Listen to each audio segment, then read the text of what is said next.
আমাদের আচরণ যেন সুন্দর হয়ে যায় ইয়া আল্লাহ। আলহামদুলিল্লাহি রাব্বিল আলামিন ওয়াসসালাতু ওয়াসসালামু আলা সাইয়্যিদিল মুরসালিন আম্মা বা'দ ফাআউযু বিল্লাহি মিনাশ শাইতানির রাজীম বিসমিল্লাহির রাহমানির রাহিম সালাতু ওয়াসসালামু আলাইকা ইয়া রাসূলুল্লাহ ওয়া আলা আলিকা ওয়া আসহাবিকা ইয়া হাবিবাল্লাহ আসসালাতু ওয়াসসালামু আলাইকা ইয়া নবিয়াল্লাহ ওয়া আলা আলিকা ওয়া আসহাবিকা ইয়া নূরাল্লাহ। দূরের কাছের সকল দর্শক শ্রোতাকে জানাই অনুষ্ঠানের পক্ষ থেকে স্বাগতম। মাদানী চ্যানেলের দর্শক শ্রোতা, অনুষ্ঠান মেনার্স। আজকের আলোচ্য বিষয় হচ্ছে অনুষ্ঠানে আত্মীয়তার বন্ধন রক্ষা করা। ইনশাআল্লাহ এই বিষয়ে আমরা আজকে প্রোগ্রামে কিছু পর্যালোচনা করব, যার মাধ্যমে যে মহান আল্লাহ তাবারক ওয়া তাআলা যে আত্মীয়তার বন্ধন রক্ষা করা সম্পর্কে পবিত্র কোরআনুল কারীমের মধ্যে বিশেষ করে আমাদের প্রিয় নবী রাহমাতুল লিল আলামিন সাল্লাল্লাহু তাআলা আলাইহি ওয়াসাল্লাম হাদিসে পাকের অসংখ্য জায়গায় আত্মীয়তা সম্পর্কে আমাদের করণীয় এবং আমাদের বর্জনীয় যে বিষয়গুলো ইরশাদ করেছেন, ইনশাআল্লাহ আমরা শুনব। এর মাধ্যমে আমাদের অনেক বিষয় শিখার এবং আমল করার সৌভাগ্য হবে। আলোচনাতে যাওয়ার পূর্বে দর্শক আমরা জেনে নেব আমাদের প্রিয় নবী, নবীদের নবী, আল্লাহ পাকের আখিরি নবী হুজুর সাল্লাল্লাহু তাআলা আলাইহি ওয়াসাল্লামের প্রতি দরুদ পাঠ করার ফজিলত বারাকাত। নবী করিম সাল্লাল্লাহু তাআলা আলাইহি ওয়াসাল্লাম ইরশাদ ফরমান, কাল হাশরের ময়দানে আল্লাহ পাকের আরশের ছায়া ব্যতীত অন্য কোনো ছায়া সেদিন থাকবে না। আল্লাহ তাবারক ওয়া তাআলা 3 ধরনের ব্যক্তিকে আরশের ছায়া দান করবে। এই হাদিসে পাকে 3 ধরনের ব্যক্তি, এভাবে অন্যান্য হাদিসে মোবারকার মধ্যে 7, এভাবে কিতাবের মধ্যে আসছে আপনার যারা আরশের ছায়া পাবে তাদের মধ্যে এই 3 ব্যক্তিও শামিল। তারা কারা? আসুন আমরা শ্রবণ করি। হুজুর সাল্লাল্লাহু তাআলা আলাইহি ওয়াসাল্লাম ইরশাদ ফরমান, নাম্বার 1, যে ব্যক্তি আমার উম্মতের পেরেশানি দূর করবে। নাম্বার 2, যে আমার সুন্নতের উপর আমল করবে। আর নাম্বার 3, নবী করিম সাল্লাল্লাহু আলাইহি ওয়াসাল্লাম ইরশাদ ফরমান, যে আমার প্রতি অধিক হারে দুরূদ পাঠ করবে। দুরূদ পাঠকারী আল্লাহ পাকের দয়ায় বড়ই সৌভাগ্যবান। কাল ময়দানে মাহশর যখন একে অপর থেকে বিচ্ছিন্ন হয়ে যাবে, একে অপর থেকে পালায়ন করবে, ওই মুহূর্তে কঠিন হাশরের ময়দানে যারা আল্লাহ পাকের রহমতের ছায়া, যেটাকে বলা হয় আরশের ছায়া, ওই ছায়া অবস্থান করার সৌভাগ্য প্রাপ্ত ব্যক্তিদের মাঝে সেও থাকবে যে পৃথিবীতে নবী করিম সাল্লাল্লাহু আলাইহি ওয়াসাল্লামের প্রতি বেশি পরিমাণে দুরূদ পাঠ করবে। আল্লাহ আমাদেরকে অধিক দুরূদ পাঠকারীদের মধ্যে শামিল হওয়ার তৌফিক দান করুন। একটি ফর্মুলা আরজ করব। দাওয়াত ইসলামীর প্রতিষ্ঠাতা আশিকে দুরূদ, যার অন্তরে দুরূদ পাকের ওয়াগাত ভালোবাসা, তিনি আবু বিলাল মুহাম্মদ ইলিয়াস আত-তানকাদেরী দামাত বারাকাতুহুল আলিয়া, তিনি আমাদেরকে ছোট্ট একটা নেক আমল পুস্তিকা দিয়েছেন, যার মধ্যে প্রশ্ন আকারে, আপনি কি আজ 313 বার দুরূদ শরীফ পাঠ করেছেন? তো 313 বার দুরূদ শরীফ যে ব্যক্তি পাঠ করবে, আল্লাহ তাবারক ওয়া তাআলা তাকে অধিক দুরূদ পাঠকারীদের মধ্যে আল্লাহ রাব্বুল আলামিন শামিল করবে।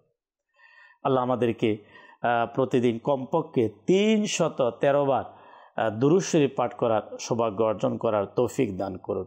সাল্লু আলাল হাবিব সাল্লাল্লাহু তাআলা আলা মুহাম্মদ সাল্লাল্লাহু তাআলা আলাইহি ওয়াসাল্লাম, সালাতাম ওয়া সালামান আলাইকা ইয়া রাসূলুল্লাহ।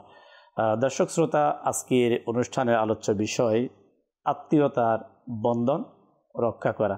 ইনশাআল্লাহ মোবাল্লিগে দাওয়াত ইসলামী জাকির ভাই আজকে অনুষ্ঠানের সাথে আমরা কিছু আজকের বিষয় ইনশাআল্লাহ পর্যালোচনা করব।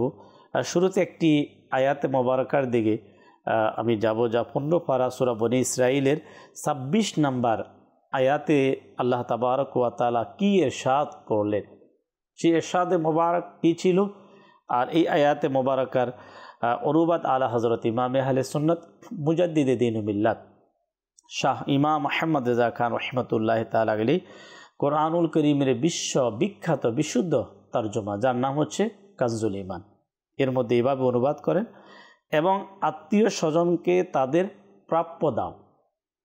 এখন এই আত্মীয় স্বজনকে প্রাপ্য দেওয়ার, তারা আমাদের থেকে কি পাওয়ার? অবশ্যই তারা আমাদের কাছে অনেক কিছু পাওয়ার অধিকার রাখে। এই সম্পর্কে সদরুল আফাজিল হজরত আল্লামা মাওলানা সৈয়দ নঈমুদ্দিন মুরাদাবাদী রহমতুল্লাহ তাআলা আলাইহি তফসিরে খাজাইনুল ইরফানে খুব চমৎকারভাবে, মাদানী চ্যানেলের দর্শক শ্রোতা, যদি আমরা গভীর মনোযোগ সহকারে যদি আমাদের সবার শোনার সৌভাগ্য হয় যে আত্মীয় স্বজন যারা, তারা আমাদের থেকে কি পাওয়ার হকদার রাখে, অধিকার রাখে, এই আয়াতে মোবারকায় তিনি উল্লেখ করেন। নাম্বার 1, তাদের সাথে আত্মীয়তার বন্ধন অটুট রাখো। নাম্বার 2, মোহাব্বত সহকারে মেলামেশা করো। সুবহানাল্লাহ। তাদের খোঁজখবর নাও। নাম্বার 4, সুযোগ মতো তাদেরকে সাহায্য করো। নাম্বার 5, সুন্দর সামাজিকতা বজায় রাখো। মানে এক আত্মীয় হিসাবে তার সাথে যে সামাজিকভাবে তার সাথে চলা, এক মুসলমান আরেক মুসলমানের সাথে আমরা যেভাবে চলার যে আদেশ, এর চাইতে আরও সুন্দরভাবে আমরা চলবো আমাদের আত্মীয় স্বজনদের সাথে। এখানে একটি মাসালা নঈমুদ্দিন মুরাদাবাদী রহমতুল্লাহ তাআলা লেখেন, আর যদি তারা মুহরিমদের এমন নিকট আত্মীয়, যদি তাদের মধ্যে কোনো পুরুষ থাকে অথবা অন্যান্য মহিলা, তবে তাদের মাঝে আপনার আত্মীয়তার যেটা মাসালা রয়েছে, যাদের সাথে বিবাহ হারাম, যেমন আপনার মা, বাবা, ভাই, বোন, ছেলে, মেয়ে, চাচি, ফুপি, খালা, মামা, বাতিজা, বাতিজি, অর্থাৎ যাদের সাথে মুহরিমের কারণে আপনার বিবাহ স্থায়ীভাবে কি হারাম, যে সকল ব্যক্তি এদের মধ্য থেকে কেউ হয় তবে অভাবগ্রস্ত হয়ে যায়, এই সকল ব্যক্তিগুলা আত্মীয়দের মধ্যে এই ক্যাটাগরির যারা, তবে তাদের ব্যয়ভার বহন করা এটাও তাদের জন্য হক। মানে এই সকল ব্যক্তিদের মধ্যে যদি কেউ অসুস্থ হয়ে যায়, তখন আপনার তাদের ব্যয়, তাদের খরচ বহন করাও কি আপনার কি হয়ে যায়, হকের মধ্যে শামিল হয়ে যায়। সামর্থ্যবান আত্মীয়র উপর তা একেবারে অপরিহার্য, যেটাকে আমরা শরীয়তের কিতাবের ভাষায় বলা হয় ওয়াজিব। যদি এই ব্যক্তি হয়, ইনশাআল্লাহ আমরা আজকে আলোচনাতে অবশ্যই শুনবো আত্মীয় স্বজনের ক্যাটাগরিও আছে, যেমন যাদের নাম আমরা শুনলাম এরা হচ্ছে আপনার ফার্স্ট ক্যাটাগরি, যাদের সাথে বিবাহ শরীয়তে কি নিষিদ্ধ করা হয়েছে, হারাম করে দেওয়া হয়েছে। তো ইনশাআল্লাহ আজকের অনুষ্ঠানে দর্শক শ্রোতা আমরা আত্মীয় স্বজনের যারা উপকার করে, তো তাদের উপকার করলে কি ফজিলত, আত্মীয় স্বজনদের সাথে আমাদের যে সকল করণীয় এবং বর্জনীয়, এই সম্পর্কে ইনশাআল্লাহ আমরা শুনবো। আমরা সঙ্গেই থাকবো, আজকের অনুষ্ঠানের শুরু থেকে শেষ পর্যন্ত থাকার চেষ্টা করব। জি হুজুর। আলহামদুলিল্লাহ রাব্বিল আলামিন, আসসালাতু ওয়াসসালামু আলা সাইয়্যিদিল মুরসালিন। চমৎকার এক বিষয় নিয়েছেন আজকের অনুষ্ঠানে, আত্মীয়তার সম্পর্ক বজায় রাখা। যেহেতু আমরা মানুষ, আর মানুষ সামাজিক জীব, সমাজে আমরা বসবাস করি, আর সমাজে বসবাস করতে গিয়ে কয়েক শ্রেণীর মানুষের সাথে আমাদের সম্পর্ক প্রতিদিনের। তার মধ্যে এক শ্রেণীর মানুষ আছে আত্মীয়, আর এর মধ্যে আরেক শ্রেণীর মানুষ আছে পাড়া প্রতিবেশী। তো যত মানুষের সাথেই আমাদের চলাচল বা চলাফেরা, ওঠা বসা, সামাজিকভাবে আমরা আবদ্ধ, তার মধ্যে এক শ্রেণীর লোক হলো আত্মীয় স্বজন। সেই আত্মীয় স্বজনের সাথে কেমন আচরণ করতে হবে, কেমন ব্যবহার করতে হবে, কতটুকু খোঁজ খবর নিতে হবে, এ সম্পর্কে আল্লাহ তাবারক ওয়া তাআলা কোরআনে পাকের মধ্যে আয়াতে কারিমা ইরশাদ করেছেন, এবং নবী করিম সাল্লাল্লাহু তাআলা আলাইহি ওয়াসাল্লামও হাদিসে মোবারকার মধ্যে স্পষ্টভাবে উম্মতকে শিখিয়েছেন যে তোমরা আত্মীয় স্বজনের সাথে কেমন আচরণ করবে। এই আত্মীয়র মধ্যেও আবার ইমরান ভাই কিছু ব্যবধান আছে, পার্থক্য আছে, ক্যাটাগরি আছে। যেমন কাছের আত্মীয়, দূরের আত্মীয়, রক্তের আত্মীয়, দূর সম্পর্কের আত্মীয়। এমন কিছু আপনারা হয়তো নিজেরাই জানেন যে কারা আমার কাছের আত্মীয়, কারা আমার দূরের আত্মীয়, কারা আমার রক্তের আত্মীয়, কারা আমার দূরবর্তী আত্মীয়, এরকমের আপনারাও জানেন। ইমরান ভাই একটু বললেন যাদের সাথে শরীয়ত বিয়ে হারাম করেছে তারা অনেক কাছের, খুবই কাছের। এই অনেক কাছের মধ্যেও আবার আরেকটা পার্থক্য আছে রক্তের, আবার রক্তের বাহিরের। রক্তের বাহিরেরও কিছু লোক আছে যাদের সাথে বিয়ে হারাম করা হয়েছে, আবার কিছু আছে রক্তের, নিজের ব্লাডের সাথে সম্পর্ক। এখন এই যে আল্লাহ তাবারক ওয়া তাআলা এক সিস্টেম বানিয়ে দিয়েছেন পৃথিবীর শুরু থেকে, যে একজন মানুষ সে সমাজে বসবাস করবে, তার ঘর সংসার ফ্যামিলি থাকবে, আবার আত্মীয় স্বজন থাকবে। প্রত্যেকটা মানুষ কিন্তু আত্মীয় স্বজন আছেই, তার আত্মীয় স্বজন তার আছেই। যদি এভাবে বলি আমি ইমরান ভাই, আমি একজন মানুষ, আমি সমাজে বসবাস করি, আমার আত্মীয় স্বজন আছে। আমাকে দিয়েই যদি উদাহরণ দেই, তো আমি কারো মামা, কারো চাচা, তাই না, কারো ভাই, কারো বন্ধু, কারো ছেলে, কারো বাবা।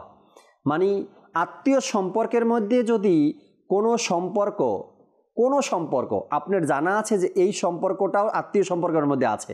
আজকাল যদি আমি দেখি বিয়াই বলে বা ভাতিজা বলে, ভাগিনা বলে, পরদাদা বলে, নাতি বলে, নাতির ঘরের পুতি বলে, আরও কি বলে, প্রত্যেকটা সম্পর্ক আপনার নিজের সাথে রিলেটেড, আমার সাথে। আমি কারো না কারো ছেলের ঘরের নাতি, আমি কারো না কারো মেয়ের ঘরের নাতি। আবার আমি হয়তো একদিন আমার বয়স যখন বাড়বে আমি নানা হব, দাদা হব, এমনটাই না। একজন ব্যক্তির সাথে প্রত্যেকটা সম্পর্কের নাম আছে। এখন এই আত্মীয় সম্পর্ক বজায় রাখার ব্যাপারে আল্লাহ তাবারক ওয়া তাআলা কোরআনে পাকের মধ্যে কি বলেছেন, আর রসুল করিম সাল্লাল্লাহু আলাইহি সাল্লাম হাদিসে মোবারকায় কি বলেছেন। এত মধুর সম্পর্ক, এত সুসম্পর্ক, এত মহাব্বতের সম্পর্ক, এত ভালোবাসার সম্পর্ক আল্লাহ তাবারক ওয়া তাআলা কোরআনে পাকের মধ্যে সূরা নিসার আয়াত নম্বর 1 মধ্যেই আল্লাহ তাবারক ওয়া তাআলা চমৎকারভাবে ইরশাদ করেছেন আমাদেরকে যে আত্মীয়তার সম্পর্ক কেমন হয়। আল্লাহ তাআলা কোরআনে পাকের সূরা নিসার 1 নম্বর আয়াতেই ইরশাদ করেছেন যে তোমরা আত্মীয়তার সম্পর্ক যে রয়েছে এই সম্পর্কের ব্যাপারে আরও তোমরা গভীর হও এবং চিন্তা ভাবনা করো। মহাব্বত যেন তোমাদের অন্তরের মধ্যে থাকে, কারো ব্যাপারে বিদ্বেষ যেন তোমাদের অন্তরে না থাকে। আত্মীয় সম্পর্ক বজায় রাখার গুরুত্ব উল্লেখ করতে গিয়ে আল্লাহ তাআলা বলেন, আর আল্লাহকে ভয় করো যার নামে তোমরা একে অপরের কাছে প্রার্থনা করো এবং আত্মীয়তার সম্পর্ক ছিন্ন করো না, নিশ্চয়ই আল্লাহ তোমাদের তত্ত্বাবধায়ক। হাদিসে মোবারকা সহিহ বুখারী শরীফ এবং মুসলিম শরীফের একটি হাদিসে পাক, নবী করিম সাল্লাল্লাহু তাআলা আলাইহি ওয়াসাল্লাম আত্মীয়র সম্পর্ক বজায় রাখার ক্ষেত্রে বললেন, যে ব্যক্তি তার জীবন দীর্ঘায়িত করতে চায় এবং তার রিজিকে বরকত চায় সেজন্য আত্মীয়তার সম্পর্ক বজায় রাখে। এখন এই দুইটা জিনিস কে না চায়, আমার হায়াত বেড়ে যাক আর আমার রিজিকের মধ্যে বরকত হোক। এই দুইটা জিনিস প্রত্যেকটা মানুষ চায়, আমার হায়াত যেন বেড়ে যায়, রিজিকের মধ্যে বরকত হয়। আল্লাহ রসুল করিম সাল্লাল্লাহু তাআলা আলাইহি ওয়াসাল্লামের ইরশাদে কারিমা, আর এটা মকবুল কথা, আল্লাহ রসুল যেটা বলেছেন সেটা মকবুল। আল্লাহ রসুল বললেন, যদি কোনো ব্যক্তি চায় দীর্ঘ হায়াত চায় এবং রিজিকে বরকত চায় সেজন্য আত্মীয়তার সম্পর্ক বজায় রাখে। আর অপরদিকে আল্লাহ তাআলা বললেন, আল্লাহকে ভয় করো যার নামে তোমরা একে অপরের কাছে প্রার্থনা করো এবং আত্মীয়তার সম্পর্ক ছিন্ন করো না, নিশ্চয়ই আল্লাহ তোমাদের তত্ত্বাবধায়ক। আল্লাহ তাআলা এই যে কোরআনে পাকের আয়াতে মোবারকার তর্জমা, অপরদিকে হাদিসে মোবারকা, আল্লাহ তাবারক ওয়া তাআলা বান্দাকে যা বলছেন, আল্লাহ রসুল ও উম্মতকে এটাই শিক্ষা দিয়েছেন যে আল্লাহ তার রাসূলের পক্ষ থেকে হুকুম আসলো আত্মীয়তার সম্পর্ক যেন আমরা বজায় রাখি। এখন সেই আত্মীয়তার সম্পর্ক বজায় রাখা, ইমরান ভাই আপনি শুরুতেই চমৎকার দু একটা কথা বলেছেন, এই কথাগুলোর মধ্যে মানে নোট করার মতো ছিল। সেটা হলো এই যে আত্মীয়তার সম্পর্ক বজায় রাখতে গিয়ে হারাম কাজ করা যাবে না, যেটা আপনি উল্লেখ করলেন না, যে কাদের সাথে আমার বিবাহ হালাল, কাদের সাথে হারাম। যাদের সাথে হালাল বিয়ে করা জায়েজ, আমি কি তাদের সাথে ওপেনে দেখা সাক্ষাৎ করছি আত্মীয়তার সম্পর্ক বজায় রাখার নাম দিয়ে? এটা কোনটা? আপনাকে শরীয়ত মানতে হবে, কিভাবে মানতে হবে? যেভাবে আল্লাহ কোরআনে পাকের মধ্যে ইরশাদ করেছেন, তোমরা মুসলমান ইসলামে প্রবেশ করো, পরিপূর্ণতার সাথে প্রবেশ করো, তাই না? পরিপূর্ণতার সাথে আল্লাহ তাআলা ইসলামে প্রবেশ করতে বলছেন। এখন আপনি এই আয়াতের এক অংশ নিয়ে নিলেন, আল্লাহ বলছেন আত্মীয় সম্পর্ক বজায় রাখার জন্য, আর আরেক আয়াতের এক অংশ আপনি কেমনে ছেড়ে দিবেন? যেখানে আপনার বিয়ে জায়েজ সেখানে আপনাকে দেখা করা না জায়েজ, আপনি দেখা করতে পারবেন না। উদাহরণস্বরূপ কাজিন যারা আছে, চাচাতো মামাতো বোন যারা আছে, এদের সাথে দেখা করা ইসলাম কবে আপনাকে অনুমতি দিয়েছে? অনুমতি দেয়নি, কারণ তাদেরকে বিয়ে করা জায়েজ, এই কারণে দেখা করা না জায়েজ বিয়ের আগে। এখন আমরা আত্মীয়তার সম্পর্ক বজায় রাখতে গিয়ে হালালকে হারাম করে দিয়েছে, অর্থাৎ না জায়েজটাকে আমরা কিছুই মনে করছি না, যেখানে দেখা সাক্ষাৎ করছি। জাকির ভাই যে একটা বিষয়, একটা হচ্ছে যে হারাম, জি, মানে হারাম থেকে বাঁচা। কোরআনুল কারীমে যে আয়াতে মোবারকা যে তোমরা শয়তানের কি করো না, শয়তান তোমাদের প্রকাশ্য শত্রু, যেটা আপনি বললেন যে ইসলামের মধ্যে পরিপূর্ণতার সাথে প্রবেশ করো, শয়তানের প্রধানকে অনুসরণ করে নিচ্ছে তোমাদের প্রকাশ্য শত্রু। এই যে পরিপূর্ণতার সাথে প্রবেশ করা কিতাবের মধ্যে আসছে, নিমিত মুরাদাবাদী রহমতুল্লাহ তার তাফসিরে খাজিন ইরফানের মধ্যে আসছে যে এই আয়াত মুবারাকা নাজিল যেদিন নাজিল হলো, জি, কিছু আপনার এমন ব্যক্তি যারা ইসলামে যখন প্রবেশ করলেন, আগে মুসলমান ছিলেন না, প্রবেশ করলেন, মুসলমান হওয়ার পরে তারা একটা কাজ থেকে তারা বিরত রইলেন যেটা ইসলাম জায়েজ করেছে, কিন্তু তারা মুসলমান হওয়ার আগে এটা তারা এটাকে অভ্যস্ত ছিল। অভ্যস্ত বলতে না, মানে তারা সেটা থেকে বিরত থাকতো।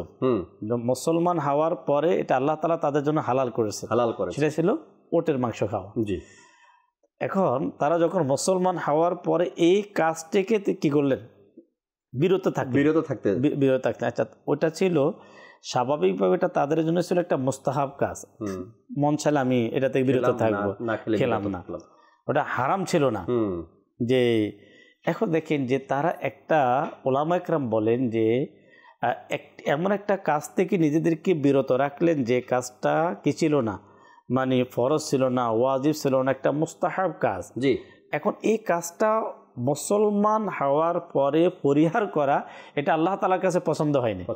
মানে তারা আগে ওটের গোশত খাওয়াকে পছন্দ করতো না, এখনও মুসলমান হওয়ার পরে সেই বিধানটা তারা কি রাখছে, জারি রাখছে। তা আল্লাহ তাআলা তো হালাল করে দিচ্ছে মুসলমানের জন্য। তাহলে দেখুন যে যে সকল আত্মীয় স্বজনদের সাথে ইসলামী শরীয়ত আমার আপনার জন্য হারাম সাব্যস্ত করেছে, তাদের সাথে সামনাসামনি হওয়া, তাদের সাথে আমাদের লেনদেন, তাহলে এর কঠোরতা কেমন হবে? রাইট, একটা মুস্তাহাব কাজ করার ক্ষেত্রে যদি ওই ক্ষেত্রে যদি আল্লাহ তাবারক ওয়া তাআলার পক্ষ থেকে নিষেধাজ্ঞা আসে যে তোমরা এই কাজ করো, এটা পরিহার করো না, তাহলে ওই জায়গাতে আমাদেরকে একটু চিন্তা ভাবনা করা দরকার যে আমি এমন একটা কাজ করতেছি যে কাজটা মুস্তাহাব না, সুন্নত না, যে কাজটা হচ্ছে আমার আপনার জন্য শরীয়তের দৃষ্টিতে কি হারাম সাব্যস্ত করা হয়েছে। এখানে আমাদের আত্মীয় স্বজন যারা আছে, কিছু ফ্যামিলি আছে, এটা সবাই না জাকির ভাই, আলহামদুলিল্লাহ আল্লাহ পাকের দয়ায় এমন কিছু পরিবার ফ্যামিলি সম্পর্কে যে আমরা জানি যে তারা আলহামদুলিল্লাহ তাদের ছেলের ক্ষেত্রে হোক, তাদের মেয়ের ক্ষেত্রে হোক, কেন তাদের মধ্যে কোরআনের একটা নলেজ, আচ্ছা কোরআনের নলেজ একটা সাবজেক্ট, আবার আল্লাহর ভয় কিন্তু আরেকটা বিষয়। তো জানে তো অনেকেই জানে, কিন্তু কয়জনের মানে কিন্তু আমাদের যে আজকে যে আলোচনার বিষয়, যেটা জাকির ভাই আলোচনার মধ্যে একটু সামনে নিয়ে আসলেন, যে আমি ওই সকল আত্মীয়তার সম্পর্ক বজায় রাখতে গিয়ে ওই আত্মীয় স্বজনদের সাথে আমাদের ফ্যামিলিতে আসার সাথে সাথে আমরা যেটা মেনটেন করতে যাচ্ছি, এখন আমাকে দেখতে হবে যেটা ইসলামী শরীয়ত তাদের সাথে দেখা দেওয়ার ব্যাপারে বিধান কি আছে। প্রথমত আমাদেরকে জানার সাথে সাথে আল্লাহ তাবারক ওয়া তাআলাকে যে ভয় করা, আত্মীয়তার সম্পর্ক অবশ্যই আমাদেরকে বজায় রাখতে হবে, তাদের খেয়াল রাখা, তাদেরকে মহব্বত করা, তাদেরকে দেখাশোনা করা, কিন্তু যাদের সাথে শরীয়তে অন্যান্য পুরুষের মতো বিবাহকে কি করেছে, হালাল করে দিয়েছে, যে তারা বিবাহ বন্ধনে আবদ্ধ হতে পারবে, তাদের জন্য শরীয়তের দেখা যাওয়ার যে বিধানটা, পর্দা যেমন তাদের উপরে ফরজ, আমার জন্য তেমন ফরজ যাদের সাথে বিবাহ জায়েজ। তো আমাকে কি করতে হবে সেখানে ইমরান ভাই, আমার নগণ্য পরামর্শ দর্শকের জন্য, যে আমরা আত্মীয়র সম্পর্ক বজায়ও রাখবো, তাদের খোঁজ খবরও রাখবো, এবং আমি নিজে এবং আমার আত্মীয়কে এই ধরনের নাজায়েজ কাজ থেকে বাঁচানোর চেষ্টা করি, পর্দার আলোচনা করি, পর্দার কথা বলি, নিজে পর্দা মানি। এখানে দেখবেন জাকির ভাই, ওই ফ্যামিলি যারা ফ্যামিলি তারা চায় যে আমাদের ছেলে হোক অথবা মেয়ে হোক, তারা অন্য পর পুরুষের সাথে, পর ছেলে অথবা পর মেয়ের সাথে যাতে তার কি না হয়, তার ফেস টু ফেস না হয়। এখন শরীয়তে ওর জন্য যে বিধান, মানে আপনার পাশের বাড়ির অন্য শহর থেকে যে আসলো, যেই বিধান আত্মীয় স্বজনের চাচাতো ভাই, মামাতো ভাই, এবং খালাতো ভাই, ফুফাতো ভাই, এই যে তাদের শরীয়তের বিধান তো একই, মানে দেখা না দেওয়া, সে যে দেখা দিতে পারবে না। এখন বাহির থেকে কেউ আসা অথবা বাহিরের ব্যক্তিদের সাথে দেখা করার ক্ষেত্রে যদিও আমরা আমাদের দায়িত্ব পালন করে যাচ্ছি, কিন্তু যাদের সাথে ওই আত্মীয় স্বজন যাদের সাথে দেখা শরীয়তে কি আপনার নিষেধ করা হয়েছে, তো তাদের ক্ষেত্রে কিন্তু আমরা কোনো পরোয়া করি না।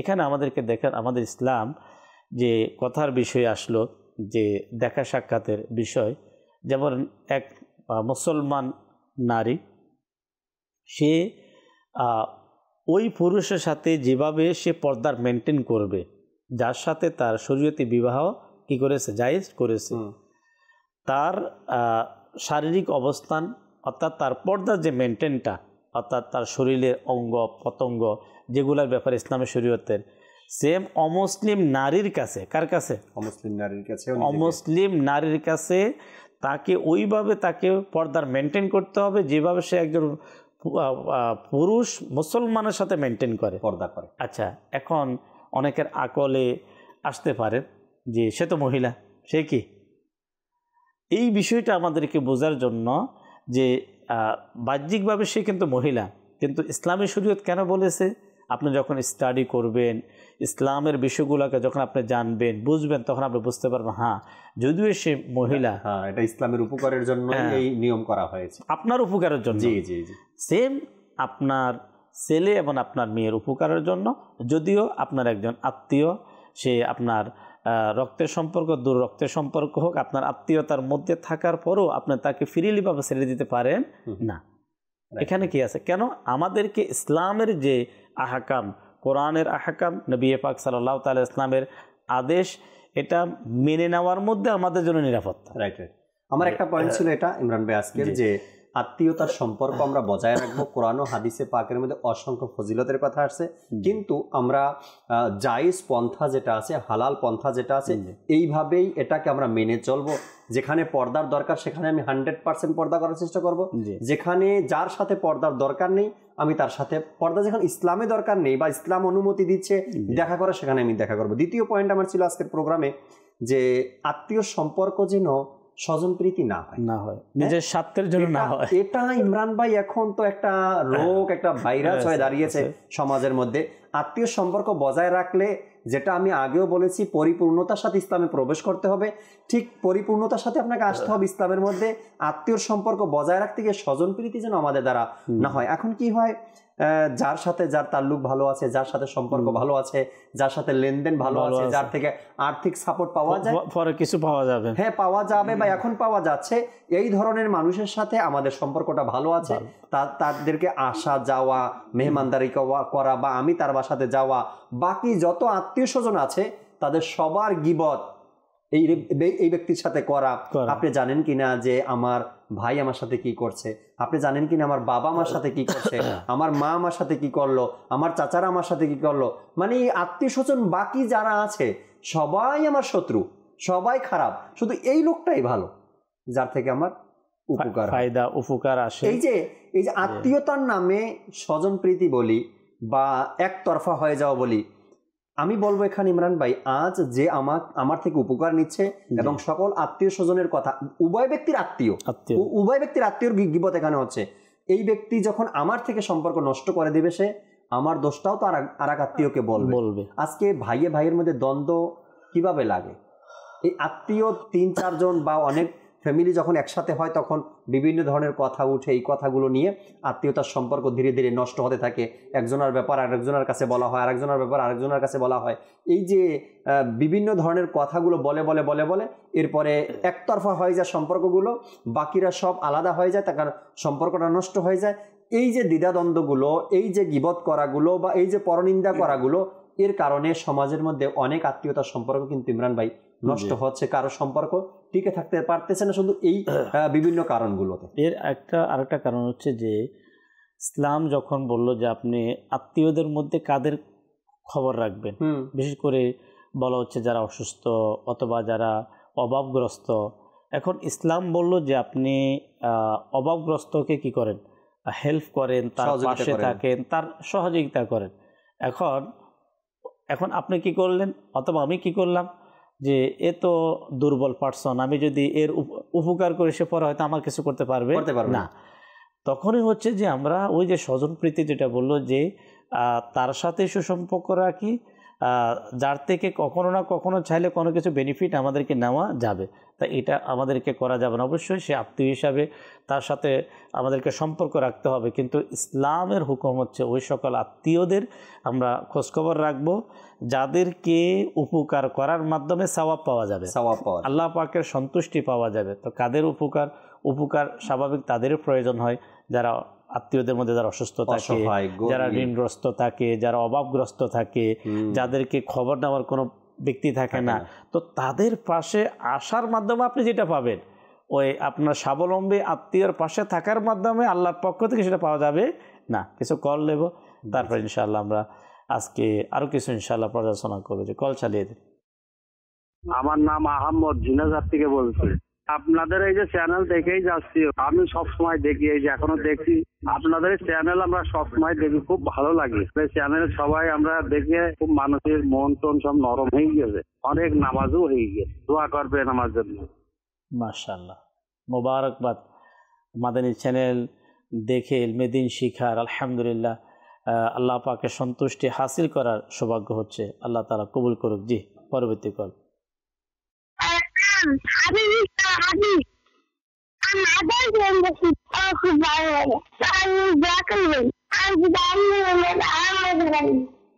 মাশাআল্লাহ, জি, পরবর্তী কল। আমার নাম মোহাম্মদ আফিফুল ইসলাম, খবর থেকে বলছি। আপনাদের মাদানী চ্যানেল দেখে আমরা খুব মুগ্ধ হয়েছি। ইনশাল্লাহ আমাদের খুব ভালো লাগে। আমাদের ভিতরে যে ভুল ত্রুটি ছিল এটা অনেকটা আমরা সংশোধনের দিকে আসছি ইনশাল্লাহ মাদানী চ্যানেল দেখে। বাড়ির সবাই, আমাদের ফ্যামিলির ছেলে মেয়ে, আমরা সকলে আপনাদের মাদানী চ্যানেল দেখি। এখন আরো অনেক লোককেই বলছি মাদানী চ্যানেল দেখুন, তোমরা সব সকলের ভুল ভেঙে যাবে। আমাদের জন্য একটু। মাশাআল্লাহ, আলহামদুলিল্লাহ, আল্লাহ পাকের শুকরিয়া আদায় করি আমরা যে এমন একটি চ্যানেল, মাদানী চ্যানেল, যেটাকে আমরা বলবো আত্মশুদ্ধি। যে কোনো ব্যক্তি যদি চায় যে আমার পরিবর্তন হওয়ার প্রয়োজন, আমাকে চেঞ্জ হওয়া প্রয়োজন, যেমন কোনো এক ব্যক্তি সে তার আত্মীয় স্বজনদের সাথে তাকে কেমন বিহেভ তার করা উচিত, অথবা তার সাথে সে কিভাবে লেনদেন করবে, কিভাবে করবে। যেমন আমাদের একটা হয় কি, আমাদের চ্যানেলের দর্শক শ্রোতা, যদি কেউ কখনো আমার উপকার না করে, তখন যে শয়তান একটা ওয়াসওয়াসা কিন্তু অন্তরে দেওয়ার চেষ্টা করে। সে তো কখনো তোমাকে দেখতেও আসে নাই, অথবা তুমি অসুস্থ হওয়ার পরও তোমার পাশে আসে নাই, দারিদ্র আর্থিক সংকটে হওয়ার পরও তোমার পাশে আসে নাই। এই ধরনের অনেকগুলো অন্তরের মধ্যে যে ওয়াসওয়াসা, যে একটা শয়তান মানুষের অন্তরে সৃষ্টি করে দেয়, তখন সে আপনার ওই ব্যক্তির যখন এই ধরনের কোনো প্রয়োজন সৃষ্টি হয়, সে অ্যাক্সিডেন্ট হয়ে গেল তো সে যাবে না, পারিবারিকভাবে কোনো তাদের ঝগড়া লেগে গেল তো সে মীমাংসা করার জন্য যাবে না। কেন? শয়তান তো তাকে পূর্বেই মিসগাইড করে দিয়েছে। কেন? এ তো কখনো আসে নাই, এ তো তোমাকে দেয় নাই। আসলে ইসলামের যে একটা হচ্ছে শয়তানের কুপরামর্শ। গতকালকে আমাদের যে প্রোগ্রাম ছিল যে শয়তান মানুষকে তার ওয়াদা হচ্ছে যে আমি আদম সন্তানকে ইহদিনা সিরাতাল মুস্তাকিমের পথে আমি থাকতে দেব না, সে করে যাবে, এটা তার ইয়ে চল। এখন এই যখন এই কল্পনা যে সে তো কখনো আমাকে উপকার করে নাই, অথবা সে কখনো আমার উপকারে এগিয়ে আসে নাই, একদিক থেকে শয়তান ভিতরে ভিতরে ধোকা দেয়, অপর দিক থেকে মানুষ নামে কিছু ধোকাবাজ আছে আত্মীয়র মধ্যে। এটা অস্বীকার কেউ করতে পারবে না। আত্মীয়র মধ্যে এমন কিছু লোক আপনি পাবেন ফ্রেশ চেহারা, আর কথাগুলো এত মধুর, আপনাকে এসে বলবে ইমরান ভাই এটা কি মানুষ? আপনার এই বিপদে তারা পাশে আসলো না, সবার আগে তো তাদেরই আসার কথা ছিল। এত টাকা পয়সা, এত অর্থ সম্পদ, চাকরি নাকরি করে, সরকারি চাকরি করে, তারপর আপনার বিপদে এরা পাশে থাকে না। খুব মহব্বতের সাথে এমন ভাবে ওয়াশ করতেছে, মনে হয় আপনি কখনো তাদের কাছেই যাবেন না। আমির আহলে সুন্নাত বললেন না, স্লোগান দিলেন, মহব্বতের সোর চগলখোর। এই যে চগলখুরি যারা আপনার কাছে করলো, আপনার আত্মীয় সম্পর্কে আপনাকে মিসগাইড করার জন্য যে কথাগুলো বলছে, আর কিতাবের মধ্যে আসছে যে সকলখোরের অভ্যাস হচ্ছে সে আজকে যেটা আপনাকে বলছে, আবার আপনি এটা গ্যারান্টি দিয়ে রাখেন যে আপনারটা আবার ওকে গিয়ে বলবে, অপরকে বলবে। এটা হচ্ছে কিতাবের মধ্যে যে সকলখোরের ডেফিনেশন, এটাই করা হয়েছে যে সে হচ্ছে ওই ব্যক্তি যে আপনাকে আরেকজন সম্পর্কে বলবে, আবার আপনার যদি কোনো মিসগাইড কিছু সে পায় সেটা গিয়ে ওই ব্যক্তির কাছে আবার কি করবে। আসলে কি আমি অসুস্থ বা আমার বাড়িতে কেউ মারা গেছে, আমার কাছে যার ব্যাপারে মানুষ বিভিন্ন ধরনের কথা বলতেছে সে কি খবরটা পেয়েছে কিনা এটাও তো জানা দরকার। আমার সম্পর্কে আমার মানে এখন অসুবিধা, আমার এই সংবাদটা তার কাছে পৌঁছালো কিনা, যার ব্যাপারে আমি এত কিছু শুনতেছি। ইমরান ভাই, আজকের এই ঘটনা, আমার এক আত্মীয় মারা গেছে। তো আত্মীয়র পাশের কোনো মানুষ কল করে জানালো যে অমুক ব্যক্তি মারা গেছে। তো যখন অন্য কেউ জানালো মারা গেছে, অথচ তার ঘরে তার ছেলে আছে, তার মেয়ে আছে, আরও আত্মীয় স্বজন আছে, কেউ না জানিয়ে পাশের কেউ জানালো, তখন আমি আবার তার আপন সন্তানকে ফোন দিলাম তার ঘরের। আমি বললাম, আপনি কোথায় আছেন? তো বলল, আমি হসপিটালে ছিলাম, ছোটো বোনের সিজারে, আমরা ঘরের সবাই ওখানে, শুধু বাবা মা ঘরে আছে। তো আপনি কোথায় এখন? আমি জিজ্ঞাসা করলাম। বলল, আমি বাড়ির কাছাকাছি, বাড়িতে চলে আসছি, বোন অসুস্থ আছে, বাচ্চা অসুস্থ আছে, আব্বা নাকি হঠাৎ অসুস্থ হয়ে পড়ছে, তাই বাড়িতে আসছি। যখন কেউ এটা জানতে পারবে যে মারা গেছে, তার ঘরের কেউ খবর না দিয়ে পাশের কেউ খবর দিছে, তখন অটোমেটিকলি ধোকায় পড়ে যাবে, আমি কি তাদের থেকে ফোন পাওয়ার উপযুক্ত না? আসল ঘটনা কি ছিল, ঘরে কেউ ছিলই না আপনাকে ফোন দিবে, তারা সবাই হসপিটালে ছোট বোনকে নিয়ে। আর যখন বাবা মারা গেছে, সন্তানরাও জানে না। সন্তান একজনকে ফোন দিলাম না আমি, আমাকে কি বললো, আমরা সবাই হসপিটাল ছিলাম, বাবা নাকি অসুস্থ, তাই আমি আগে চলে আসছি, বাড়িতে গিয়ে আপনাকে খবর শোনাচ্ছি। তারা জানেই না। আরেকজনকে কাছের আত্মীয়কে কল দিলাম, তিনি বললো, হ্যাঁ আমি এই বাড়িতে পৌঁছে গেছি, আসলেই তিনি মারা গেছেন, তার সন্তানরা কেউ বাড়িতে না। এই যে একটা মিসগাইড, একটা ভুল ইনফরমেশন, আসলে সে জানেই না। আপনার কি অসুবিধাটা আপনি না হয়তো তাকে ফোন করে বলতেন বা আপনি কাউকে দিয়ে জানাতেন, সে তো জানেই না যে আপনি অসুস্থ, আপনি হসপিটালে, আপনার কেউ মারা গেছে, আপনার বাড়িতে বিয়ে, আপনি মনে মনে ভাবছেন তার কাছে পয়গাম পৌঁছে গেছে। এখানে একটা বিষয় যেটা জাকির ভাই আপনি বললেন, তাই যে কোনো একটা বিষয়ে যদি ধারণা করার পূর্বে যদি একটু যে হয়তো কেন কল আসে নাই, অন্য কেউ আমাকে জানিয়েছে, জানার কথা ছিল, তো এর থেকে আসার কথা ছিল, তখন যদি এই জিনিসটা একটু কল্পনা করা হয় যে হতে পারে কোনো কেন প্রবলেম ছিল, হতে পারে কোনো সমস্যার সম্মুখীন তারা হয়েছে। এখন দেখেন, সে একে তো তার অন্তর একটা ক্ষোভ সৃষ্টি হয়েছে, তার মধ্যে কুধারণা সৃষ্টি হয়েছে। এখন আমাদের যে বিষয়টা হচ্ছে যে আমরা যখন কোনো বিষয়ে কোনো আত্মীয় সম্পর্কে, বিশেষ করে যে কুধারণাগুলা দুই ব্যক্তির সম্পর্কে, বেশিরভাগ প্রতিবেশী এবং আত্মীয়, এই দুই ব্যক্তি সম্পর্কে আল্লাহ পাকের পানা মায়াদ আল্লাহ, মানে পরে সে নিজেও কিন্তু লজ্জিত হয় যে আসলে আমি তো এটা ধারণা আমার ভুল ছিল।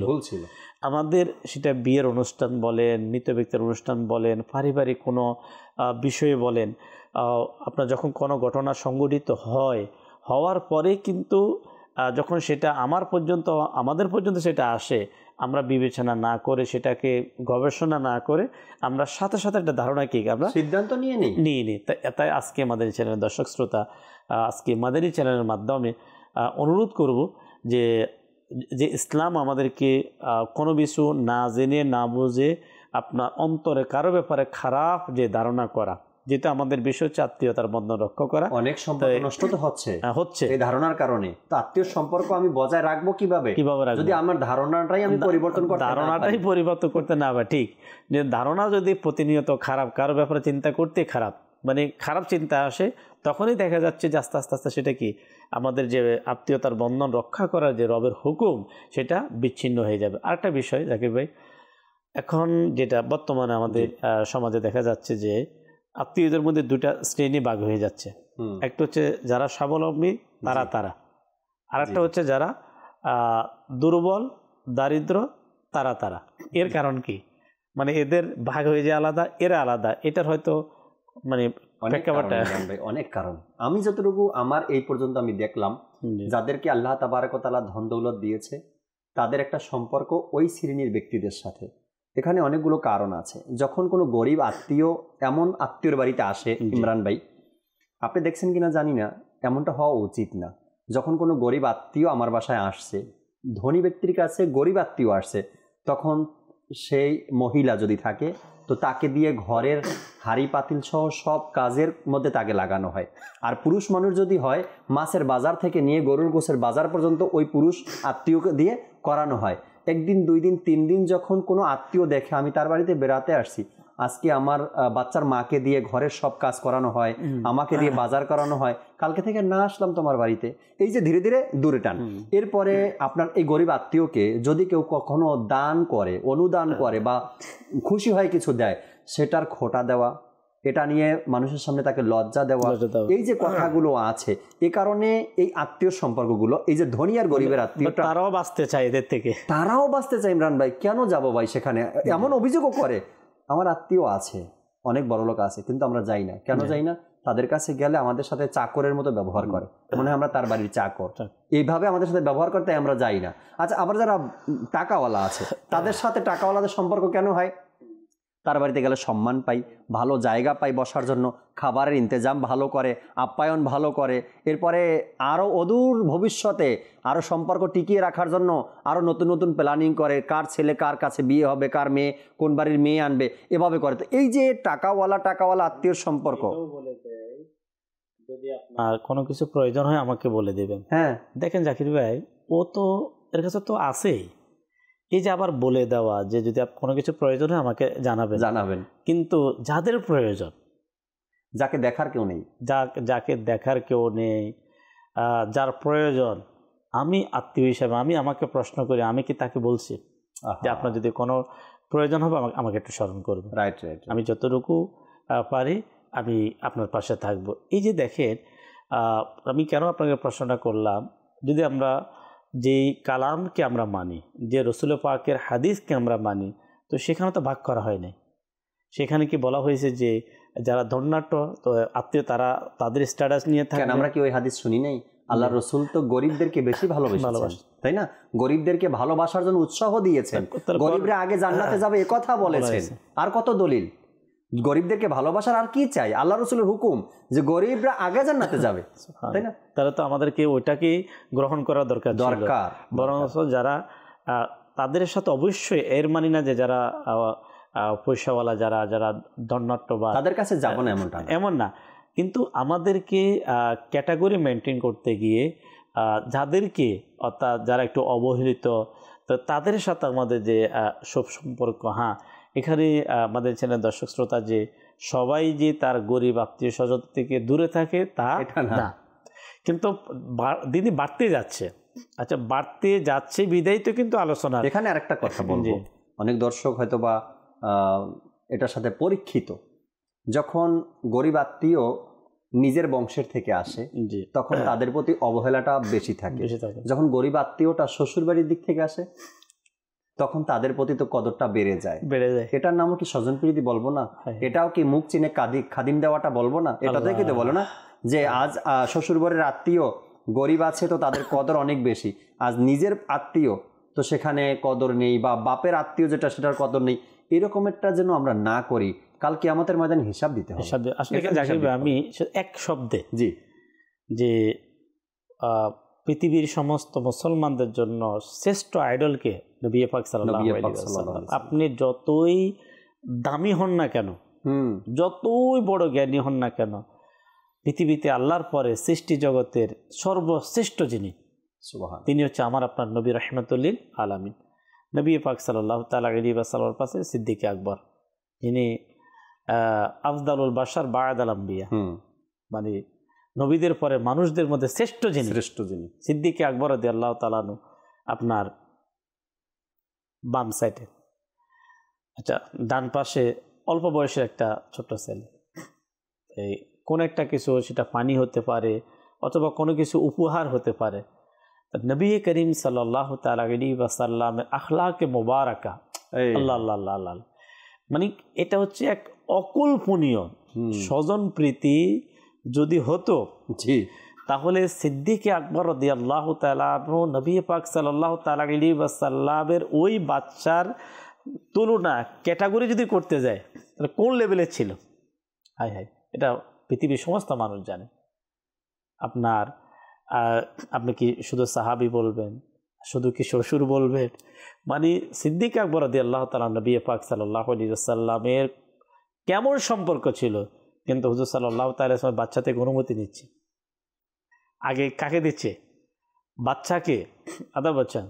তাই এক রাওয়াতের মধ্যে পাওয়া যায় যে বাচ্চাই সেটা কি করছে, গ্রহণ করছে। হুজুর সাল্লাল্লাহু আলাইহি ওয়াসাল্লাম সিদ্দিক আকবর রাদিয়াল্লাহু তাআলাকে দিতে পারেন নাই, কিন্তু মনের ইচ্ছা ছিল সিদ্দিক আকবর রাদিয়াল্লাহু তাআলাকে দিবে। দেখেন যে এই যে একটা বিষয় যে ইসলামী শরীয়তের নবী করিম সাল্লাল্লাহু তাআলা আলাইহি ওয়াসাল্লামের যে একটা শিক্ষা, যে আমি আমার যে দায়িত্ব, আমার যে কর্তব্য, যে আমি কোন কাজ আগে করব এবং কোন কাজ আমাকে পরে করতে হবে। সামনে আল্লাহ পাকের দয়ায় রমাদানুল মুবারক এর আগমন হচ্ছে, আলহামদুলিল্লাহ। রহমত, বারাকাত, মাগফিরাত লাভ করার এক সুবর্ণ সুযোগ সামনে আসছে। এখন রমাদানুল মুবারকে অনেক কিছু লেনদেন হবে আপনার আত্মীয় অপর আত্মীয়দের সাথে। কখনো ইফতারিতে অনেকে কি একে অপরের সাথে এক বাড়ি থেকে অন্য বাড়িতে যাওয়া আসা অথবা খাবার বিতরণ করা। তো এক্ষেত্রে আমাদের যে দায়িত্ব, আমাদের যে কর্তব্য, যেটা আমার যে দায়িত্ব কর্তব্য হিসাবে, কেউ কখনো আমাকে খবর রেখেছে কিনা, কখনো আমার কাছে ইফতারি পাঠিয়েছে কিনা অথবা খাবার পাঠিয়েছে কিনা। এখন যদি কেউ নাও পাঠায়, তো শয়তান হয়তো আমাকে আপনাকে ওই আত্মীয়ের সাথে সুসম্পর্ক বজায় রাখার ক্ষেত্রে, তার খেদমত করার ক্ষেত্রে কি করবে, আমাকে আপনাকে বঞ্চিত করার চেষ্টা করবে। কিন্তু আমাদের যেটা দায়িত্ব, আমাদের যেটা কর্তব্য, আমরা তাদেরকে ওই সকল ব্যক্তিদেরকে আমরা প্রথমে আমরা সিলেক্ট করব, কাদের বেশি প্রয়োজন, কাদেরকে বেশি খবর নেওয়ার প্রয়োজন। তো ইনশাআল্লাহুল করিম আমরা অবশ্যই পবিত্র রমাদানুল মুবারকে মানুষদেরকে ইফতারি, সাহারি, দান, অনুদান আল্লাহ তাআলা যত তৌফিক দিয়েছে, কিতাবের মধ্যে আসছে নবী করিম সাল্লাল্লাহু আলাইহি ওয়াসাল্লাম সবচাইতে দান করতেন রমাদানুল মুবারকে, জি সবচাইতে বেশি। তাই আমরা করব, কিন্তু ওই ক্ষেত্রে আমাদেরকে একটু ওই সকল আত্মীয় স্বজনদের প্রতি আমাদেরকে খেয়াল রাখতে হবে, যারা আমাদের কাছে বেশি হকদার, যাদের খেয়াল রাখা। হ্যাঁ, নিয়ত আমাদেরকে ঠিক রাখতে হবে, যে মানুষকে জানানোর জন্য, আত্মীয় স্বজনদের মধ্যে আমার একটা পরিচিতি হয়ে যাবে, সবাই আমার সম্পর্কে জানবে যে অমুকে সবার সব আত্মীয়দের কী রাখে, খবর রাখে। আবার অনেক সময় আমরা অ্যাডভার্টাইজ করি যে আমার মতো কে আছে, হ্যাঁ আমি প্রত্যেক আত্মীয়র কাছে যাই, আমি তাদের খবর রাখি। অথবা ব্যবসায়ীদের মধ্যে, নিজের বন্ধু ব্যবসায়ীদের মধ্যে বলা যায় রমজান মাসে অনেক আত্মীয় স্বজন আছে গরিব, তাদের একটু খেদমত করা দরকার। কিন্তু তখন নিয়ত কি, আমাদেরকে নিয়ত অবশ্যই রাখতে হবে যে আল্লাহ পাকের সন্তুষ্টি এবং সওয়াবের নিয়তকে আমাদেরকে কি শামিল রাখতে হবে। এখানে তো বলবো যে এটা সুবর্ণ সুযোগ রমজানে, যদি আপনার আমার আত্মীয়র মধ্যে এমন কেউ থাকে যে হয়তো ঠিকমতো সেহেরি, ঠিকমতো ইফতারি, বা আপনি বলবেন না জাকির ভাই এখন তো ওই দিন নাই যে ঠিক মতন সেহেরি করতে পারতেছে না বা ইফতারি করতে পারতেছে না, তারপরে আপনি খোঁজ নিয়ে দেখেন হয়তো বা শখ ইচ্ছা মোতাবেক সেহেরিতে দুধ কলা দিয়ে ভাত খেতে পারছে না, আপনি যেভাবে পারছেন। আমি পরামর্শ দিব, যদি এরকমের থাকে আত্মীয়র মধ্যে, আপনার সকল আত্মীয়কে আপনি দেখেন, যদি এমন কেউ থাকে যারা আপনার কোয়ালিটির আছে, আপনার স্ট্যাটাসের আছে, 2-4 জন মিলে এরপরে একটা ভালো অ্যামাউন্টের টাকা জমা করে, একে দেওয়া যায় না? জাকির ভাই, এটা আছে কি না এটা তখন বোঝা যাবে, আগে আমাকে যেতে হবে তার কাছে, যে কতদিন যদি লিস্ট করা হয়। আমি আমার ক্ষেত্রে বলবো, হয়তো ফোনে কথা হয়, হয়তো কোনো না কোনো ব্যস্ততা হোক, কোনো কারণে দেখা যাচ্ছে যে প্রায় 2 বছর হলো যে আমার অনেক আত্মীয়র বাড়িতে যেটা মানে প্রোগ্রাম চলাকালীন স্মরণ হচ্ছে, যে আলোচনা হচ্ছে, নিজের মধ্যে একটা অনুভূতি সৃষ্টি। কাছের আত্মীয় সাথে তো হয়, রক্তের আত্মীয় সাথে হয়তো দূরের দূরের হয়। এটা যখন আমরা ফিজিক্যাল যখন আপনি যাবেন, তখন তাদের অবস্থানটা একটু হচ্ছে ফোনে কথা বলা, তখন অনেকে বলেন আলহামদুলিল্লাহ আল্লাহ তাআলা ভালো রেখেছে, কিন্তু আসলে সে তো চাইবে না। কেন? কিতাবের মধ্যে আসছে ওই সকল ব্যক্তিদেরকে তালাশ করো যারা মানুষের কাছে হাত পাতে না। এখন যারা হাত পাতে তারা একবার জায়গায় 1000 বার নিয়ে নিচ্ছে, কিন্তু ওই সকল ব্যক্তি যারা হাত পাতে না তাদের মধ্যে আমাদের আত্মীয় স্বজন অথবা আমাদের প্রতিবেশী অসংখ্য। যখন আমরা একটু ফিজিক্যালি সরাসরি গিয়ে আমরা কী করব, একটু দেখব, হ্যাঁ অবশ্যই খাচ্ছে, কিন্তু খাওয়ার মধ্যে তো ক্যাটাগরি আছে, আমি কি খাচ্ছি, আমার আত্মীয় স্বজন কী খাচ্ছে। হাদিসে পাকে আছে যে তুমি নিজের জন্য ওটা পছন্দ করো, যেটা অন্যের জন্য ওই জিনিসটাকে কি ওইটাই পছন্দ করা, মুমিন ভাইয়ের জন্য ওইটাই পছন্দ করা। তো পছন্দ করে দেখা যাচ্ছে যে মাহে রমাদানুল মোবারকে প্রায় ফ্যামিলির হয়তো মহিলাদের পক্ষ থেকে, ইসলামী বোনদের পক্ষ থেকে হয়তো ঘরের পুরুষকে লিস্ট দিয়ে দেওয়া হয়েছে বাজারের কত থাকবে। তো এখন এই লিস্টের মধ্যে যারা স্বাবলম্বী, তো দেখা যাচ্ছে যে লাখ টাকার বাজার আসতে পারে। ঠিক আছে, হ্যাঁ করা যায়, রমাদানুল মোবারকে খরচ করার হুকুম আছে, জি, পরিবার পরিজনের জন্য হালাল টাকায় হালাল পন্থায় আপনি খরচ করেন। কিন্তু এমন ফ্যামিলি আপনি পাবেন হয়তো তাদের লিস্টের মধ্যে 5,000 টাকার বাজারও নেই। এটা কিভাবে সম্ভব? আলহামদুলিল্লাহ দাওয়াত ইসলামীর বদলতে, পরিবেশের বরকতে আমাদের অনেক সময় ফিজিক্যাল কি হয়, যাওয়া আসা হয়, আমাদের কথোপকথন হয়। তাহলে দেখা যাচ্ছে যে আমরা যদি আল্লাহ পাকের সন্তুষ্টি, রমজান মাস তো আল্লাহকে রাজি করার মাস, আপনি সত্যিকারে মাদানী চ্যানেলের দর্শক শ্রোতা তারাবির নামাজ অথবা কোরআন পাকের তেলাওয়াত, রোজা, জিকির, দুরুদ, এই যে ইবাদত যা আমরা রমজান মাসে করি, হতে পারে কোনো কারণে আল্লাহর কাছে কবুল হয়নি, কিন্তু ওই কাজটা আপনার কাছে পছন্দ হয়ে গেল। আপনি কোনো এক আত্মীয়কে আপনি সন্ধান করলেন, আপনি তার রমজান মাসে তার পরিবারের মধ্যে সুন্দর একটা ব্যবস্থা আপনার মাধ্যমে হয়ে গেল, আল্লাহ আপনাকে তৌফিক দিয়েছে। দেখবেন আপনার ইবাদত একদিকে আর এই কাজটা অন্যদিকে ভারী হয়ে যাবে। এমনটা হওয়া দরকার। আর এটা যদি আমরা বাস্তবিক পক্ষে যদি আমরা দেখি, আপনার সাহাবা ইকরামের জিন্দেগির মধ্যে স্বয়ং সিদ্দিক আকবর রাদিয়াল্লাহু তাআলার ঘটনাই আছে এই সম্পর্কে, যে তিনি তার চাচাতো ভাইয়ের হযরতে মিস্তাহ সম্ভবত ওনার নাম, ওনার যে পরিবারের যে উনি একটু আর্থিকভাবে কি ছিলেন, দুর্বল ছিলেন, পরিবার উনি চালাতেন। এরপরে কোনো কারণে আল্লাহ আপনার এমন ঘটনা ঘটলো, ওই সকল মুনাফিক ব্যক্তি যখন আম্মাজান মায়েশা সিদ্দিকা তৈয়বা তাহেরা রাদিয়াল্লাহু তাআলা আনহা সম্পর্কে যারা অপবাদ দিয়েছে, তো তাদের সাথে কোনো না কোনো কারণে যখন ইনি একাত্মতা পোষণ করছিল, তো এই কষ্টে সিদ্দিক আকবর রাদিয়াল্লাহু তাআলা আনহু সেটাকে অফ করে দিলেন। ওটা আমাদের রিসালার মধ্যে লেখা আছে, অফ করে দিলেন। কালাম পাকের আত্মীয়তার সম্পর্কে আয়াত নাজিল হলো। তো যখন আয়াত নাজিল হয়ে গেল, সিদ্দিক আকবর রাদিয়াল্লাহু তাআলা তিনি কি করলেন, সাথে সাথে সেটা আবার শুরু করে দিলেন। আবার সেটা কি করলেন, কেন সিদ্দিক আকবর সাহাবা যাদেরকে অনুসরণ করলে মানুষ হেদায়েত পেয়ে যাবে। এটা কল আছে, কল শামিল করবো, কল চালিয়ে দেন।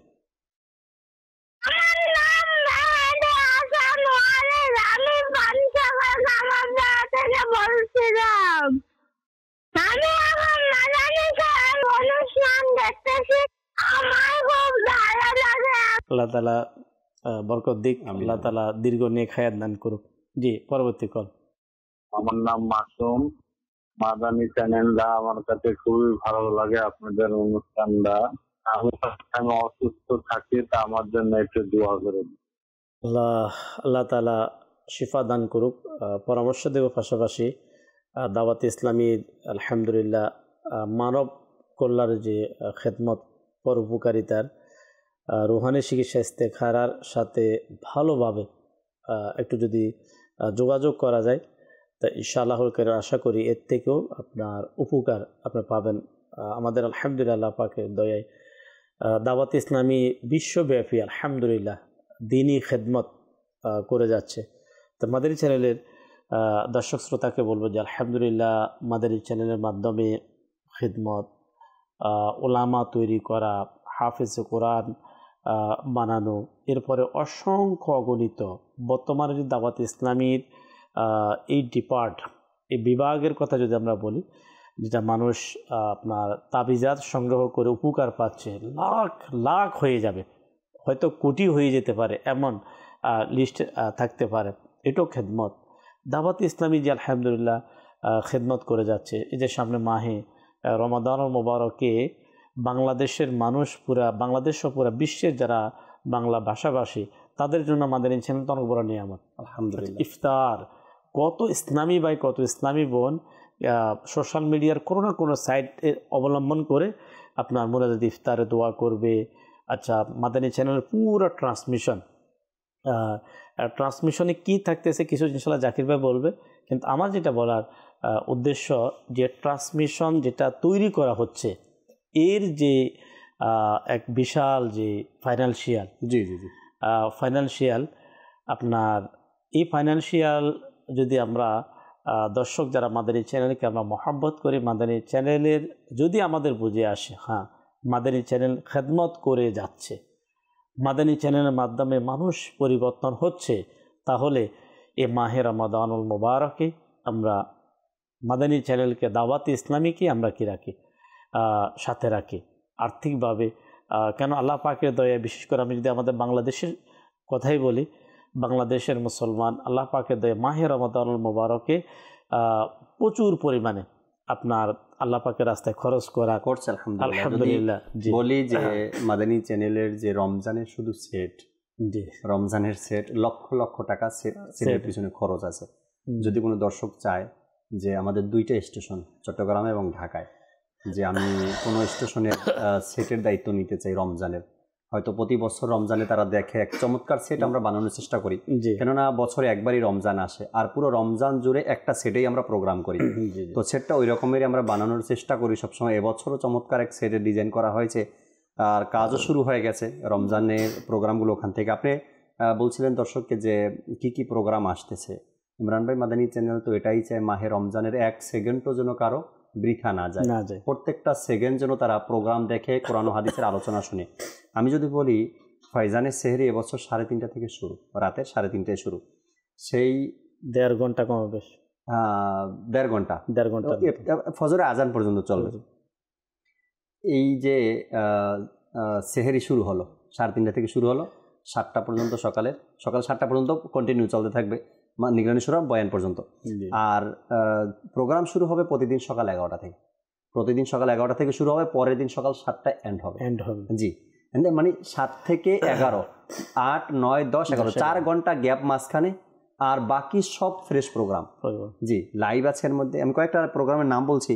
ফয়জানের সেহরি 3:30 বাজে, এরপরে নিগরানি সূরার বয়ান আছে ফজরের পরে, এরপরে আসুন কোরআন শিখি সকাল 11টায়, চমৎকার একটি অনুষ্ঠান আসুন কোরআন শিখি, এটা নিয়ে।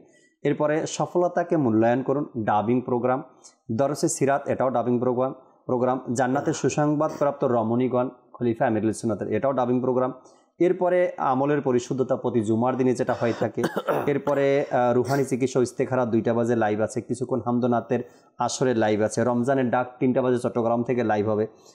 জলমলে তারা মাদানী মুন্নিদের ছোট্ট বাচ্চাদের একটি প্রোগ্রাম আছে, ছোটদের আসর, চমৎকার একটি প্রোগ্রাম ছোট বাচ্চাদেরকে নিয়ে। এরপর সাপ্তাহিক সুন্নাতে ভরা ইজতেমা, প্রশ্ন জ্ঞানের চাবি, আমাদের রিয়াজ ভাই যে প্রোগ্রামটি করে এটিও হবে। মোনাজাতে ইফতার তো প্রতিদিন থাকবে ইনশাআল্লাহ তাবারক ওয়া তাআলা। ঐতিহাসিক রায়, রত্নেশ্বর আব্দুল মুবিন আত্তারি হুজুরের ঐতিহাসিক রায় নামে একটি প্রোগ্রাম এবছর ইফতারের পরপর এটা শুরু হবে। এরপরে মাদানী মুজাকারা, বাংলাদেশ টাইম যেটা ইফতারের পর মাদানী মুজাকারা শুরু হয়ে যায়। এরপরে আল্লাহ চাই ইনশাআল্লাহ তাআলা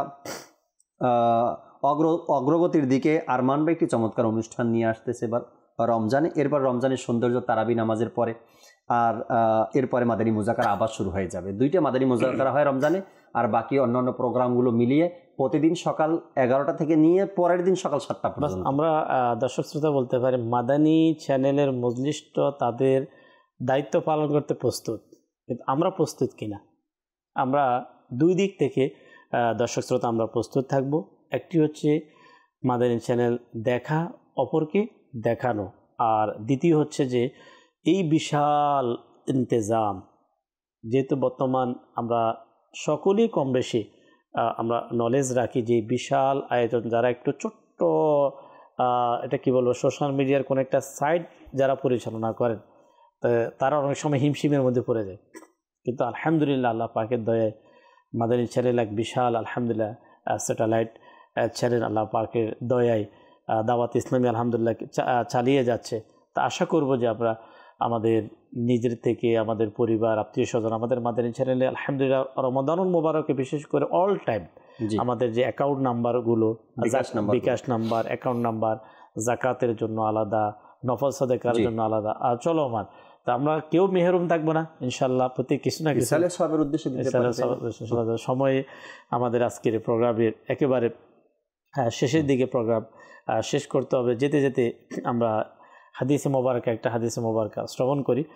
নবী করিম সাল্লাল্লাহু তাআলা আলাইহি ওয়াসাল্লাম হাদিসে পাকের মধ্যে উত্তম ব্যক্তি, পৃথিবীতে মানুষ উত্তম হতে চায়, উত্তম মানুষের গুণ সম্পর্কে আল্লাহর হাবিব সাল্লাল্লাহু তাআলা আলাইহি ওয়াসাল্লাম কি ইরশাদ করেন। আসলে উত্তম কারা? একটা হচ্ছে আমি বলে দিলাম, জাকির ভাই বলে দিল অমুক অনেক উত্তম, কিন্তু রহমতুল্লিল আলামিন সাল্লাল্লাহু আলাইহি ওয়াসাল্লামের জবান মোবারক থেকে উত্তম ওই ব্যক্তি আসুন আমরা শ্রবণ করি। হুজুর সাল্লাল্লাহু তাআলা আলাইহি ওয়াসাল্লাম একদা মিম্বার শরীফে তাশরীফ রাখলেন। সুবহানাল্লাহ। এমন সময় এক সাহাবী আরজ করলেন, ইয়া রাসূলুল্লাহ সাল্লাল্লাহু আলাইহি ওয়াসাল্লাম, মানুষের মধ্যে সবচাইতে উত্তম কে? তো হুজুর সাল্লাল্লাহু তাআলা আলাইহি ওয়াসাল্লাম ইরশাদ করলেন, মানুষের মধ্যে সবচেয়ে উত্তম ব্যক্তি হলো সে যে বেশি পরিমাণে কোরআনে করিমের তেলাওয়াত করে। নাম্বার 2, অধিক খোদাভীরু অর্থাৎ আল্লাহকে ভয় করে। নাম্বার 3, সবচেয়ে বেশি সৎ কাজের আদেশ দেয়, অসৎ কাজ থেকে নিষেধ করে। অতঃপর হুজুর সাল্লাল্লাহু আলাইহি ওয়াসাল্লামের সাথে ফরমান, আত্মীয় স্বজনদের সাথে সুসম্পর্ক বজায় রাখে। সুবহানাল্লাহ, সুবহানাল্লাহ।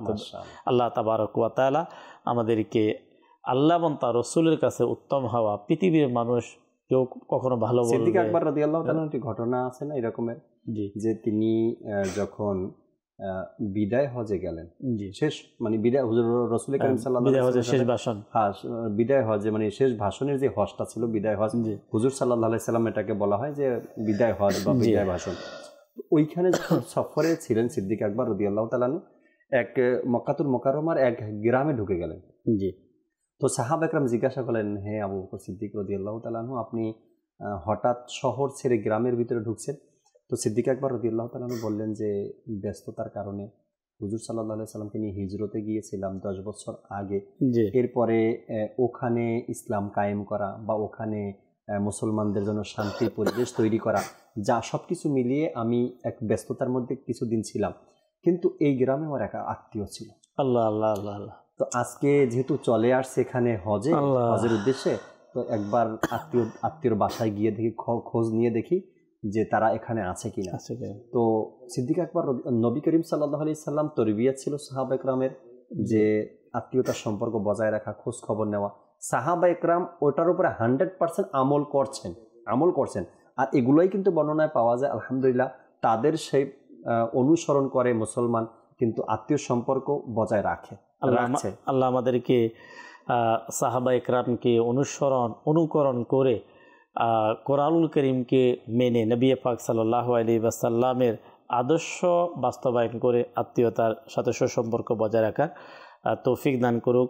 মাদানী চ্যানেলের মাহে রমাদান মুবারকের ট্রান্সমিশনগুলো দেখার দাওয়াত দিয়ে আজকের প্রোগ্রাম এখানে শেষ করছি। আল্লাহ আমাদেরকে আল্লাহ পাকের সন্তুষ্টির জন্য মাহে রমাদান মুবারকে ইবাদত করা, সিয়াম সাধনা করা তৌফিক দান করুক। সাল্লু আলাল হাবিব সাল্লাল্লাহু তাআলা আলা মুহাম্মদ সাল্লাল্লাহু তাআলা আলাইহি ওয়াসাল্লাম। আমাদের চরাচরণ যেন সুন্দর